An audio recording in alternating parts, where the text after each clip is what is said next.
All right, Shalom. I want to start off by giving all praises to Yahweh Hashem Yahushai Bashar Wadash.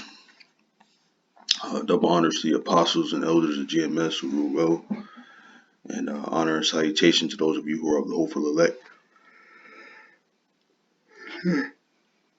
Slakia, and are out there teaching the word of sincerity and truth.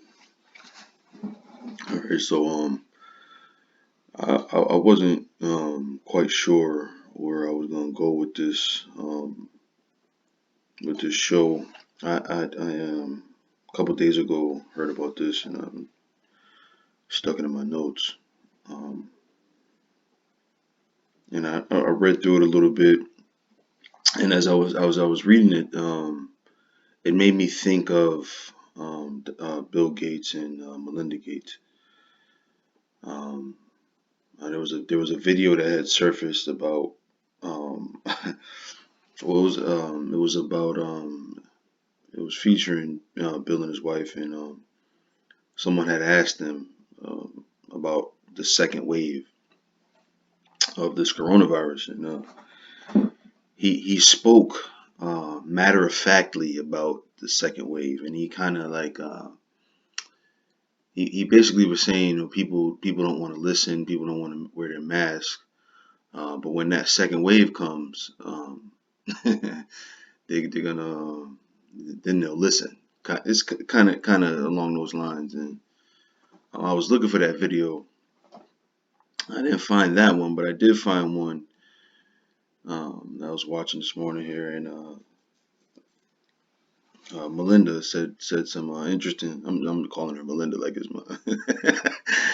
She said some interesting things, um, or a interesting thing, an interesting thing that I wanted to talk about. So just to give the news, just to give the news really quickly.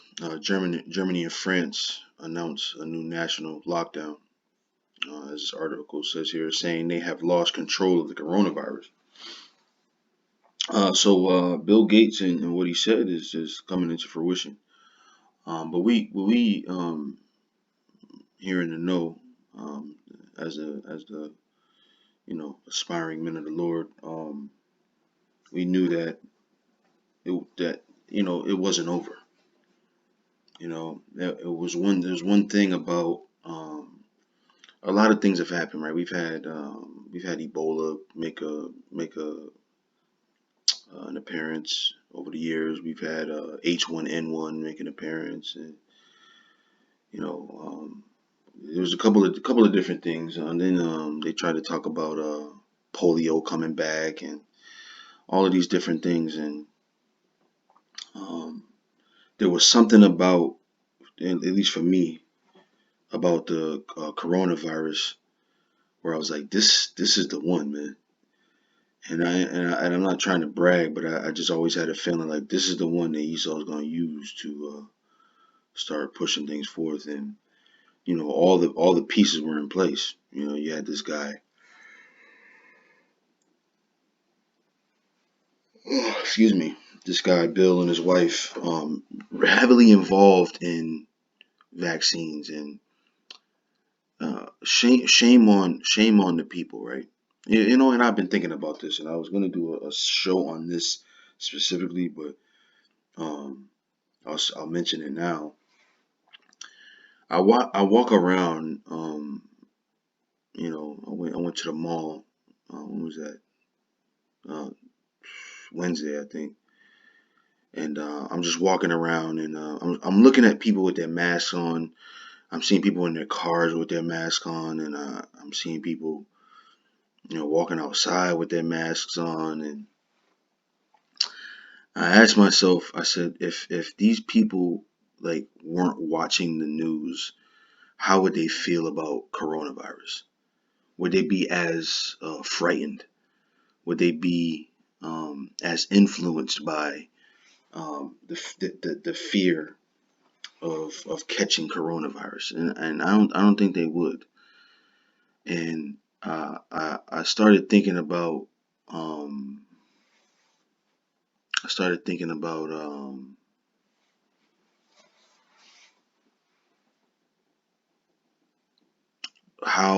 how Esau looks at people when they wear their mask. Like what is he thinking? Like is this like a ha ha ha, look how dumb they are, or is it a ha ha ha, uh, good thing they're as dumb as they are? Like are they surprised at the stupidity, or are they saying yes, the stupidity is where we want it. Now we can push this thing forward because people really believe in this Bill Gates guy, man. And I asked this man at work, um, how like you one thing in general, right? You should never allow anybody to tell you anything without questioning it, and that should be as an adult. That should be um, that is your responsibility as an adult to vet information that you're given, right? You don't just take anything that somebody's giving you and say, okay, he's right, just because you don't know about it, right? Your lack of information of something um, shouldn't let your guard down to say, okay, somebody else knows more about it, so I'm going to listen to them. This is 2020. There is no thing um, on the earth that can be done, right? And I'm speaking in reference to the medical field in particular, that you can't go online and look up and get information on in some capacity. Don't be such a sheep where you go and you just take whatever somebody's giving you. And the reason why I say that is because Bill Gates, for as long as we've known about him, right, is a tech guy. He's a tech guy, right? Computers and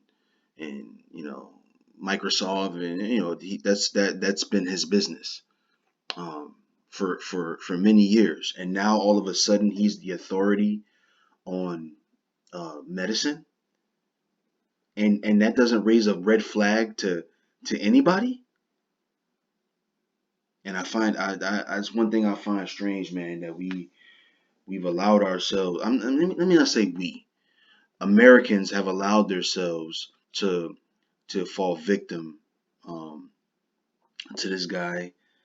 And just because it could be only because of one or two things. One is because he got a lot of money, and two, because you think he's smarter than you, right? But smart is relative. You understand? It's relative. Yeah, yes. Matter of fact, to prove that, let me go here. Um, I don't remember what scripture it is, but I'm gonna type it in. I spelled it wrong. How you spell malice? Bear with me for a second. Oh, okay. I see.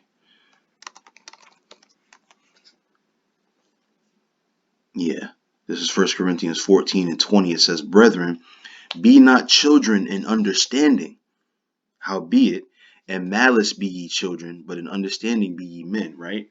Because in malice, the so-called white man, yes, he is intelligent. He's smart, as it were, right? But when it comes to matters of these scriptures, right? This is our book, right? They can't outsmart us in our book, right? So intelligence is relative. You're supposed to be a child in understanding when it comes to wicked things, but right when it comes to uh, um, understanding and truth, you're supposed to be a man about it, right? And and this spoke to me when I was reading it, that you don't just take anything that somebody gives you, right? In understanding, you're supposed to be a man. It's your responsibility as an adult to ask questions. Yeah, is it a pain, right? Especially when people don't agree with you, right? When the masses don't agree with something that you're saying or asking, right? But that's your responsibility as an adult. And I'm not speaking to the people of us that are of the hopeful elect. This is a statement to the people in the world. Bill Gates is not a doctor. That's not his career. How all of a sudden is he now the authority on medicine and vaccinations, right? Because he spent some money on the development of it? That doesn't make somebody the authority on something. Does he know about biology? Right? Does he know about what these vaccines can do to the body? Well, probably, right? Because the intent is to harm people, right? So I watched this video that I found, and like I said, Melinda said something pretty interesting.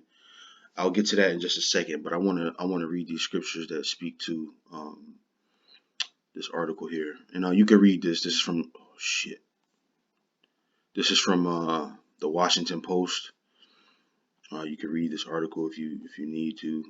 Um, you might have to sign up for it, put an email address in. Sometimes these Washington Post articles don't let you read them unless you subscribe to the site. But if you want to read it, and you can go on any site. You don't have to be this article per se. But this is the one I found and started reading. But let me go here. This is Second Ezra 15 and 14. It says, "Woe to the world and them that dwell therein." For the sword in their destruction draweth nigh, and one people shall stand up and fight against another, and swords in their hands. For there shall be sedition among men, and invading one another. They shall not regard their king nor princes, and the course of their actions shall stand in their power. I read that in one of the last shows, right? This is what's happening, right? But here's what I really wanted to touch on in this chapter here. A man shall desire to go into a city and shall not be able, right?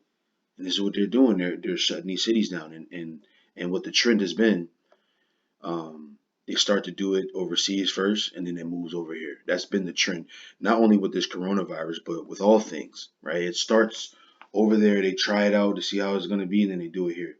Trust me when I tell you that yes, the whole world is in danger of Bill and Melinda Gates in their plight, right? And the elite's plight. The whole world is. But trust me when I tell you that America is the primary focus. And the reason why that America is the primary focus is because that's where the children of Israel are. Matter of fact, what is that? Jeremiah. Is it Jeremiah? Let's see. Jeremiah 16. Yeah, this is Jeremiah 16 and 14. It says, "Therefore, behold, the days come, saith the Lord, that it shall no more be said, The Lord liveth, that brought up the children of Israel out of the land of Egypt. But the Lord liveth, that brought up the children of Israel from the land of the north, and from the lands whither I had driven them, and I will bring them again into their land that I gave unto their fathers." Right?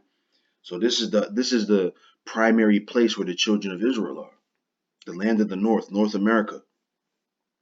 So this is the elite's focus, right? So yeah, it's happening in Germany and France now, but you better believe that it's going to come over here to America. Okay, and this is again, this is the reality, right? This is what's happening. We are in or coming into the time of Jacob's trouble. I think he says it here. I'm thinking of a scripture, but I think he says it in here. Yeah, this is Second Ezra now 16 and 18. It says, "The beginning of sorrows and great mournings." Right. We're right here. We're right here at that beginning, right? Where it's starting to come into fruition. All the things that we're talking about and have been talking about are starting to come into fruition, and we're starting to see these things, right?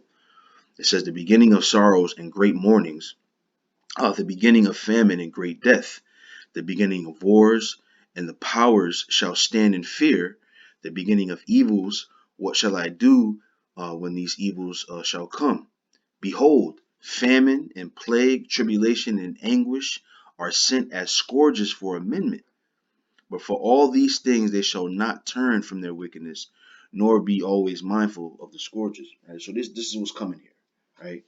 These are um, I want to say the quiet before the storm, but no, this is the storm before we enter into the kingdom, right? This is the time that we've been preparing for all this time, the hour of temptation. Matter of fact, let's get that. Here we go. This is Revelations 3:10. It says, because thou hast kept the word of my patience, right? Well, that's interesting, right? Because like I said, we've been preparing for the hour of temptation all this time. And how do we do that? By keeping the word, right? In patience, right? I also will keep thee from the hour of temptation, which shall come upon all the world to try them that dwell upon the earth. And that's the time we're coming in, man. And and it's funny because you know, I say this loosely, being in the truth as long as I have. Of course, the apostles have been in it much longer than me. In some cases, as long as I've been alive. But I've always seen, like when things like this happen, where something seemingly uncomfortable is coming. There's always been a way to see out of it. Like, oh yeah, they'll do this and then it'll die out for a little while. But this is again has been the one thing that I've said, like they're not gonna let up this time. They're gonna do this thing in increments, of course, but they're not gonna let up this time. And you can when I'm watching these videos, when I watch this video of Bill and Melinda, they are hell bent on this thing, man. And if you think that Bill and Melinda Gates do not have a hatred towards the so-called black people, let me say it this way, the Israelites, then you are sadly mistaken, man. They have a perfect hatred for our people, and that's why this is happening, right? I always watch them. I watch Edomites when they talk, and especially like Bill, like these people here, the elites or the politicians and newscasters, and I watch them and I say, because if I tell a lie, right, I'm uncomfortable. Even as a kid, like when lying was a normal thing as a child, you there was a level of discomfort, and it showed in your body language, right?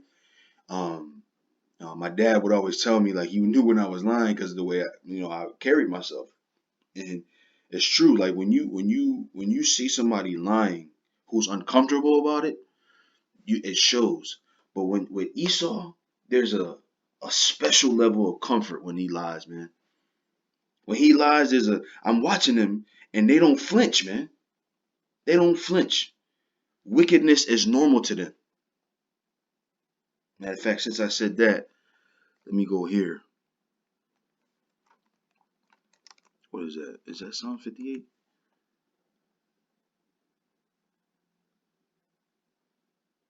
Yeah.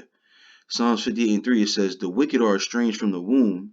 They go astray as soon as they be born, speaking lies. It's normal for them to do that. That's why you don't see them flinch. And this is why they've been able to hypnotize the masses, because you can't tell that they're lying and you can't tell their intent. Unless the Spirit of the Lord has been on you to see through it, you will not be able to see their intent, man. They're they're good at what they do. Them mother like they are. Esau is a wicked demon, man. All right. Let me see. Where was I? Yeah, that's all I want to read on that. What's this? Oh, I'll get to that in just a second here. So let me go to this video, right? I was watching this, and I was honestly prepared to watch the whole thing, but because it's one of those things where so there was when I put in what I put in here in the search bar, Bill Gates second wave conspiracy. I was trying to find that clip, and this might be the clip to tell you the truth.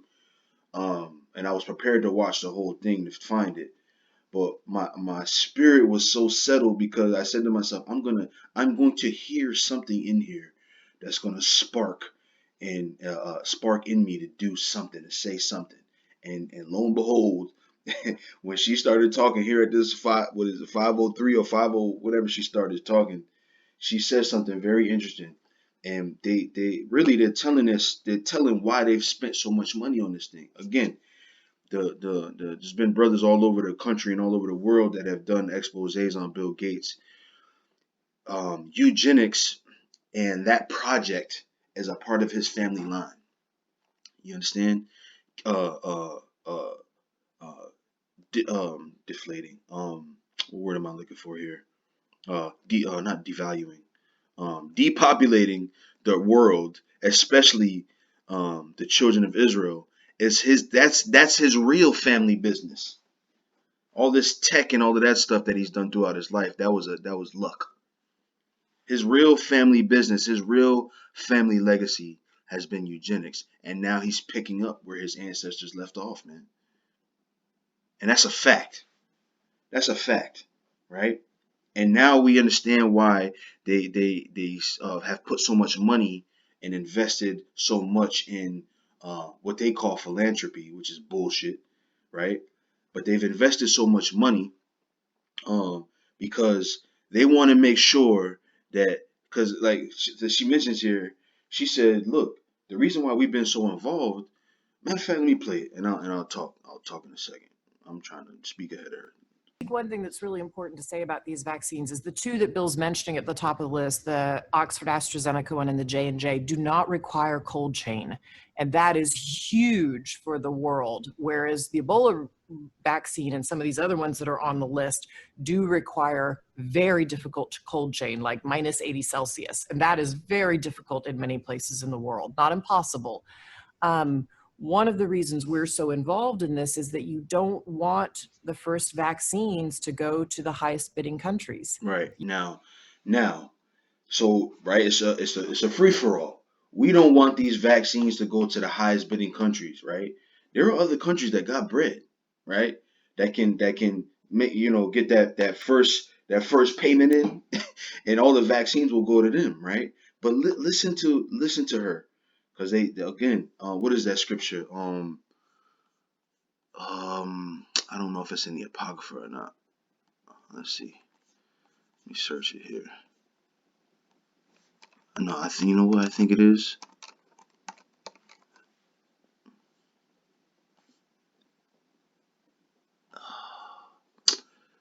Let me Google it.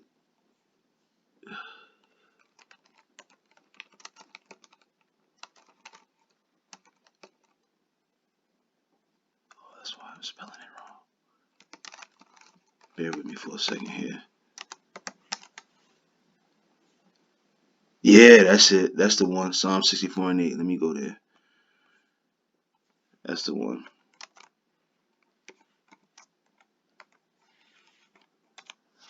This is Psalm 64 and 8. It says, so shall they make their own tongue to fall upon themselves. All that see them shall flee away. Because she's going to tell you why it's important for America to get those vaccines and not other countries. She's going to tell you. Listen to her. You need to make sure that there's equitable distribution. So if you just look at healthcare workers around the world, there's 60 million healthcare workers. They deserve to get the vaccine first. They're the ones dealing with this on the front lines, trying to keep us all safe. And then you have to start to tier from there based on the countries and the populations. But, here in the United Oh, I didn't mean to pause it. My hand is over the mouse. So like, give me 1 second. States, really, it's going to be Black people who really Right. should get it first, You and hear many that? Indigenous people I know I'm deserve to talking get the over her. vaccine first. They're the ones dealing with this on the front lines, trying to keep us all safe. And then you have to start to tier from there based on the countries and the populations. But, here in the United States, really, it's going to be Black people who really should get it first, and many Indigenous people. Black Deserve to get the people vaccine and first. They're the indigenous ones people, dealing with this on the right? front lines, trying to keep us all Judah safe. and And then you Ephraim. have to start to tier from there based on the countries and the populations. But, here in the United States, really, it's going to be Black people who really should get it, as well as people with underlying symptoms in the populations. But, here in the United States, really, it's going to be Black people who really should get it first, and many Indigenous people in the populations. But, here in the United States, really, it's going to be Black people who really should get it first, and many Indigenous people, as well as people with Lo and behold, you see? So this country is their focus. We got to make sure that them niggas is getting it. that those Israelites get this vaccination. You understand? And that's the intent, man. They're coming out and pretending though as they're helping, but no, Esau has never. Matter of fact, they have never helped. This is Psalms 55:20. It says, "He hath put forth his hands against such as be at peace with him. He hath not broken his covenant. The words of his mouth were smoother than butter, but war was in his heart." You see, his mouth may be smooth. Oh, we gotta help people. Black people need this, right? But war is in his heart. His words were softer than oil, yet were they drawn swords. You see, and the problem is with Jake, especially, they don't know who their enemy is. And the problem is with the peons that are not Jake, they don't understand that their elites, the elites of their nation, will kill them to get to us.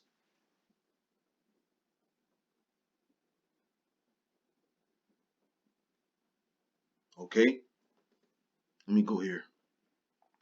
This is I think this is Sirach 12. I'm gonna start at 10 here. It says, "Never trust thine enemy, for like as iron rusteth, so is his wickedness." Right? "Though he humble himself and go crouching, yet take good heed and be aware of him, and thou shalt be unto him as if thou hadst wiped a looking glass, and thou shalt know that his rust hath not been altogether wiped away." Right? So this is the enemy, man. You got to be aware of him. They might come out again because, like I mentioned, they are good at pretending like they're even keel when they're talking about these things, right? So you got to know who your enemy is, because now you it doesn't matter how good it looks and how good it sounds. You know, well, that's an Edomite, right? In ancient times, we knew who our enemies were. We knew Ham was an enemy of ours. We didn't see I want to say Filipinos, the Philistines. Salakia. We didn't see the Philistines and go, yeah, they got a good idea over there. No, we knew they were our enemies. We didn't see the Edom and say, they might have something good going on. Let's go talk. No, because we knew that they were our enemies. So no matter how good it sounded, we knew who our natural enemies were, right? But today we don't know who our enemies is. So if something sounds good, we go with it, man. Esau don't have your best interest at heart. He's trying to kill you.